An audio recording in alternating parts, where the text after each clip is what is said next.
بسم اللہ الرحمن الرحیم. جی اسٹوڈینٹس السلام علیکم.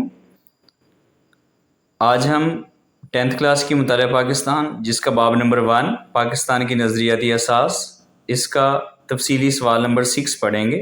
تفصیلی سوال نمبر 6 ہے کہ 2 قومی نظریے کی وضاحت کریں. اس کا جواب اگر آپ بک پہ دیکھیں گے تو صفحہ نمبر 9 کے اوپر جو ہے وہ اس کا جواب موجود ہے. ٹھیک ہے. سب سے پہلے نظریہ سے مراد کیا ہے؟ 2 قومی نظریہ سے مراد یہ ہے کہ برصغیر پاک و ہند میں 2 بڑی قومیں ہندو اور مسلمان آباد ہیں.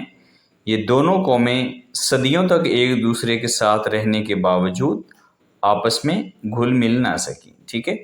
برصغیر میں 2 قومی نظریے کی ابتدا مسلمانوں کی آمد محمد بن قاسم کی فتح سندھ سے ہوئی. 712 میں عرب نوجوان سپہ سالار محمد بن قاسم نے سندھ کے راجہ دہر کو شکست دی. محمد بن قاسم کے ساتھ کچھ عرب تبلیغ اسلام کے لیے بھی آئے. وہ مستقل طور پر سندھ اور ملتان میں آباد ہو گئے. محمد بن قاسم کے حسن سلوک، رواداری اور انصاف نے مقامی لوگوں کو اس قدر متاثر کیا کہ وہ اسے اتار اور دیوتا سمجھنے لگے. تبلیغ کرنے والوں نے ان لوگوں کو اسلام کی سیدھی سچی اور توحید کی راہ دکھائی اور یہ لوگ دائرہ اسلام میں داخل ہوئے. اس طرح جو ہے وہ برصغیر میں اسلام کی ابتدا ہوئی تھی. سلطنت کی بنیاد غزنوی اور غوری ادوار کے بعد 1206 میں قطب الدین ایبک نے سلطنت دلی کی بنیاد رکھی. اس کے بعد ہندوستان میں مختلف مسلم حکمرانوں نے 1857 تک حکومت کی. مسلمانوں نے ہندوستان میں قریباً 1000 سال تک حکومت کی. ہندوؤں نے کبھی مسلمانوں کو دل سے تسلیم نہیں کیا. ان کا اظہار بہت پہلے البرونی نے اپنی کتاب الہند میں کر دیا تھا. ٹھیک ہے. سر سید احمد خان اور 2 قومی نظریہ.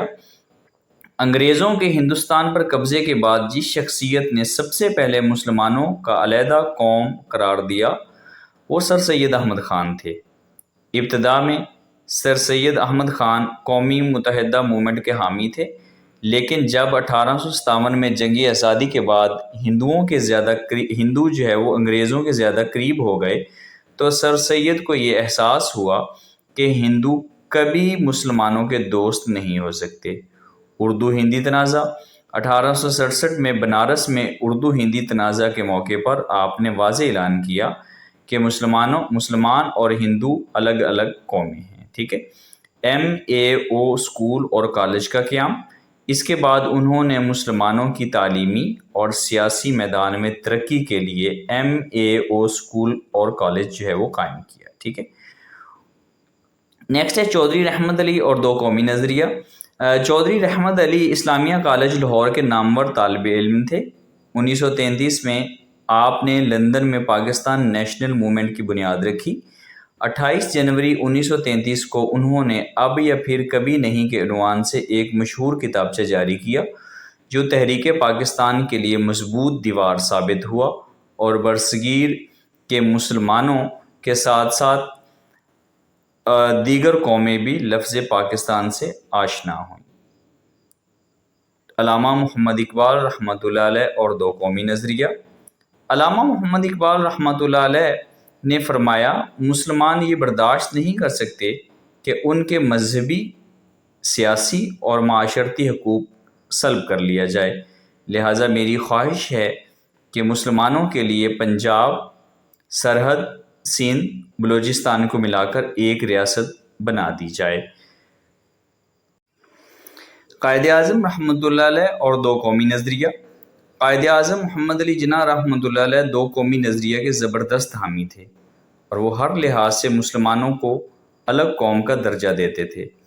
آپ رحمۃ اللہ علیہ نے اس سلسلے میں فرمایا قومیت کی جو بھی تعریف کی جائے مسلمان اس تعریف کی روح سے الگ قوم ہیں. لب لباب نے یہ نہیں کہ نتیجہ اس کا کیا نکلے گا. دراصل 2 قومی نظریہ ہی برصغیر کی تقسیم کی وجہ بنا، کیونکہ اس نظریے کے وجود میں آنے کے بعد ہی مسلمانوں میں الگ وطن حاصل کرنے کا جذبہ پیدا ہوا اور بالآخر ان کی دن رات کی محنت کے بعد 14 اگست 1947 کو پاکستان مارز وجود میں آیا. ٹھیک ہے. یہ تھا آج کا لیسن. امید ہے کہ آپ لوگوں کو پسند آیا ہوگا. دعاؤں میں یاد رکھیے گا. اللہ حافظ.